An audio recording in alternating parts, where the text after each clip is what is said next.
There's a photo quietly making its way through tennis circles this July, and once you understand what is actually happening in it, you will not be able to stop thinking about it either. In that photo stands a 21-year-old from the Philippines, racket in hand, standing on the same clay courts where her entire journey began. And next to her is a man whose name is literally built into the walls of that academy. Rafael Nadal, 22-time Grand Slam champion, the king of clay himself, a man who does not give his personal attention away for free. And yet here he is again, drawn back toward one specific player. Why her? Why now? And what exactly is being quietly fixed before the biggest tournament of the year? Stick with me to the end, because this story has layers that almost nobody in mainstream sports coverage has connected yet. Before we go any further, I want you to think about something. Have you ever watched someone doubt a person's potential, only to watch that person prove every single doubter wrong? If that story means anything to you, hit subscribe right now, because what you are about to hear is one of the most quietly emotional comeback stories in tennis right now, and I promise you'll want to be here when it fully plays out. Let's go back to where this all actually started, because the beginning of this story is nothing like what you would expect from someone now training alongside a tennis legend. It did not start on a grand stage. It started in a country with almost no professional tennis infrastructure at all, no long history of producing tour-level players, nothing that would make anyone bet on a kid from the Philippines ever cracking the world's top 30. Alex Eala was just a girl with a racket and a grandfather who coached her before she could even hold the frame steady, hitting balls day after day with her brother beside her, building a foundation that nobody outside her family even noticed. Then came a breakthrough win in France that finally put her name on the radar. And not long after that, an offer arrived that would change the entire direction of her life. A scholarship to train at the academy Rafael Nadal built in his hometown on the island of Mallorca. She was 13 years old. She packed her whole life into suitcases and left for Spain, her brother traveling with her, her parents staying behind in the Philippines, trusting a decision that must have felt equal parts thrilling and terrifying. Think about what that actually means, uprooting a 13-year-old from everything familiar and sending her across the world to chase a dream that had no real precedent back home. But she stayed, she trained, and the years on those clay courts shaped her into something far beyond a promising junior. She lived the demanding daily rhythm that academy is famous for, the idea that greatness gets built quietly in the repetitions nobody ever applauds, long before any crowd sees a result. Early mornings on court, hours in the gym, film sessions breaking down footwork and shot selection, all of it stacked on top of the ordinary business of simply being a teenager living far away from her parents. And here's a detail that says everything about who she is underneath the trophies. She has openly admitted in interviews that she still gets tongue-tied whenever she runs into Nadal in the hallways, that the nerves apparently never go away no matter how many wins she racks up. By the time she walked across the stage to collect her academy diploma in 2023, tennis had already started paying attention. And in a twist you genuinely could not script better, the person Nadal personally invited to hand her that diploma was Iga Swiatek, a 5-time major champion at the time, sharing a stage with a rising teenager in a moment that would mean far more than anyone in that room realized. Now, fast forward to 2025, because this is where the story stops being a nice narrative and starts being undeniable proof. Eala walks into the Miami Open as a wild card, ranked outside the world's top 100. By the time she leaves, she has beaten a former Grand Slam champion, taken down a reigning Australian Open winner, and then in the quarterfinals faced Swiatek herself, the very player who handed her that diploma 2 years earlier. Eala beats her in straight sets, the student outgrowing the moment in real time, and Nadal, watching from a distance the way he tends to do with his academy's rising talents, publicly sends his congratulations, a small gesture that says a lot about how closely he still tracks what happens on those courts. That Miami run alone would have defined most careers. But Eala treated it as a starting point, not a peak. She kept grinding through the following season, working through the clay swing, training directly with Tony Nadal himself, climbing the rankings tournament by tournament, even through stretches where results did not always go her way. Now bring yourself to this summer, because this is where things get genuinely fascinating. Eala arrives at Wimbledon seeded for the first time in her Grand Slam career, and what follows is the deepest run of her life, including a win over defending champion Swiatek again. this time in the third round. A result so poetic that broadcasters could not stop bringing up that diploma ceremony from years earlier. She pushes all the way to the fourth round, further than any Filipino man or woman has ever gone at a Grand Slam. For a nation of over 100 million people, many of whom had never had a reason to care about tennis before, this becomes appointment viewing. Streets quiet down. Timelines flood. A brand new national obsession is born almost overnight. The kind of moment where people who have never watched a single tennis match in their lives suddenly know exactly what a break point is. And this was not some isolated flash either, because just weeks before Wimbledon, she had already captured her first ever WTA title on grass in Birmingham. But then comes a loss to Jasmine Paolini, a tight three-set battle that ends a run.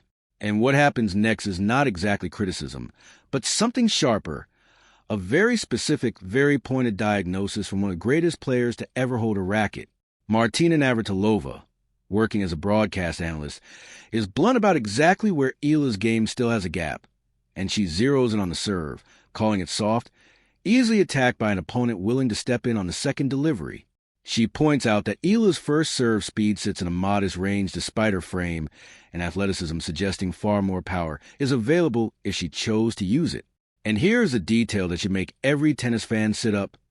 Navratilova points out that Eala, one of the tour's rare left-handers, is not consistently exploiting the natural angles a lefty serve creates against right-handed opponents, often directing the ball into an opponent's stronger side instead of slicing away into open space. Other analysts covering the tournament flagged the same statistical pattern, noting she is barely varying her serve placement at all. For a player with her physical tools, that predictability is exactly the kind of thing that eventually gets punished by a patient, crafty veteran. And that is precisely what Paolini did at Wimbledon. And this is exactly where the story loops back to Nadal, because if there's one player alive who understands the specific power of a lefty serve, it is him. His entire career was partly built on that exact weapon, the way his left-handed spin dragged opponents off the court, the way his serve created angles a right-hander simply could not replicate. He spent 2 decades refining that weapon at the highest level, and he still oversees the coaching philosophy at the academy that carries his name to this day. So when word started spreading that Eala was back in Mallorca this month, working with the coaching staff, spending time on the practice courts with people connected directly to Nadal's inner circle, tennis fans did not take long to connect the dots. And the online speculation has been loud, with plenty of voices wondering out loud whether the exact serve overhaul Navratilova called for might already be underway, guided by the very academy, and possibly the very champion, whose game solved this identical puzzle decades earlier. Here's the part that raises the stakes even higher. This is not the first time Nadal has taken a direct interest in her development. The two have crossed paths at that academy for years.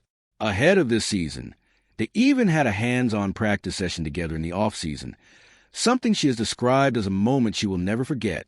None of this guarantees some formal, headline-grabbing intervention this time, and nobody close to the academy has released any official statement confirming it.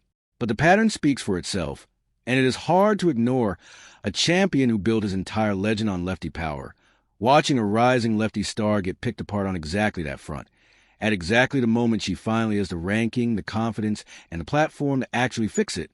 And the timing genuinely could not line up better.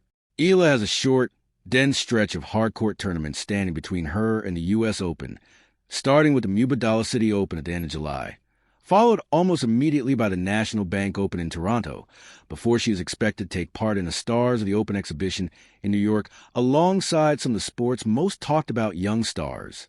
Every single one of these stops is essentially a live test of whatever comes out of this training block. Every match becomes a data point for anyone watching closely, tracking first serve percentages, average speeds, placement patterns, comparing them directly against a version of Eala that showed up at Wimbledon just weeks earlier. Tennis fans online have already started treating this stretch like an experiment, comparing clips from her practice sessions in Mallorca against her match footage from London, hunting for the smallest tells, a different toss height, a slightly altered grip, anything that hints at real change underneath the surface. Because here's the thing people keep missing about Eala's game. Her issue was never talent. And even her sharpest critics, Navratilova included, have gone out of their way to praise her court awareness, her footwork, her ability to problem-solve mid-match in a way that feels unusual for someone this young. What she has lacked, according to nearly everyone breaking down her recent losses, is a serve that finally matches the rest of her game, a shot that functions as a genuine weapon instead of simply a way to start the point. Fix that one gap, and suddenly her results against the very top of the tour, the players who know exactly how to expose a soft delivery the way Paolini did, could start looking very different. That is the real story hiding inside this quiet training block in Mallorca. This is not about one tournament. This is about whether a player who has already beaten multiple Grand Slam champions, already climbed into the world's top 30, already become the single biggest name in Philippine sports history, can close the one remaining gap between her and the tour's true elite. And if the rumors swirling around this training block turn out to be accurate, if this really is a targeted rebuild of that serve, from the grip up, with direct input from Nadal's circle, then the version of Eala who eventually walks into New York for the U.S. Open could look meaningfully different from the one Paolini beat at Wimbledon. Picture it for a second. A first career Grand Slam main draw appearance as a fully seeded player, a ranking high enough now that the draw itself has to treat her seriously, and for the first time in her career, a serve that might actually match the rest of her weapons. That is not a guarantee of a title. Nobody sensible would claim that. The depth on the WTA Tour right now is brutal, and every single match at that level is a genuine fight. But it is exactly the kind of setup that turns a good story into a potentially historic one. Think about the distance already covered here. A scrawny 13-year-old leaving everything she knew behind to chase a dream in a country where nobody expected tennis success. Learning discipline on clay courts far from home. Graduating with a Grand Slam champion personally handing her the diploma. Beating that same champion twice on tour since. Pulling an entire nation into a sport it had mostly ignored. And now, in the middle of summer that already rewrote the record books for Philippine tennis, quietly grinding through repetitions on a practice court with the greatest lefty the sport has ever produced, working on the exact flaw standing between her and the next level. Whatever gets officially confirmed about this training block, and whatever ends up happening once the tour resumes in Washington and Toronto, one thing already feels certain. The eyes on Alex Eala right now are not coming from the Philippines alone anymore. They are coming from the entire tennis world, all of it curious to see whether the flaw Navratilova diagnosed so precisely gets solved in time, whether the lefty advantage that has sat underused for years finally becomes the weapon everyone has always suspected it could be, and whether the kid who once needed an invitation just to walk to the gates of that academy is now on her way to becoming one of its greatest success stories yet. There is something almost poetic about the shape of it.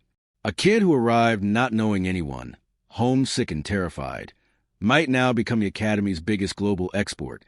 The face an entire continent of tennis fans points to when they explain why the sport suddenly matters to them. Win or lose in Washington, win or lose in Toronto. The simple fact that this conversation is happening at all, that people are seriously debating whether Alex Eala's serve is about to become a genuine weapon under the guidance of the greatest lefty the sport has ever seen, says everything about how far she has already come. If you've been following her rise this year, tell me in the comments what you think changes if that serve finally levels up before New York. And stay close, because this story is only getting started, and you're going to want to be here for what happens next.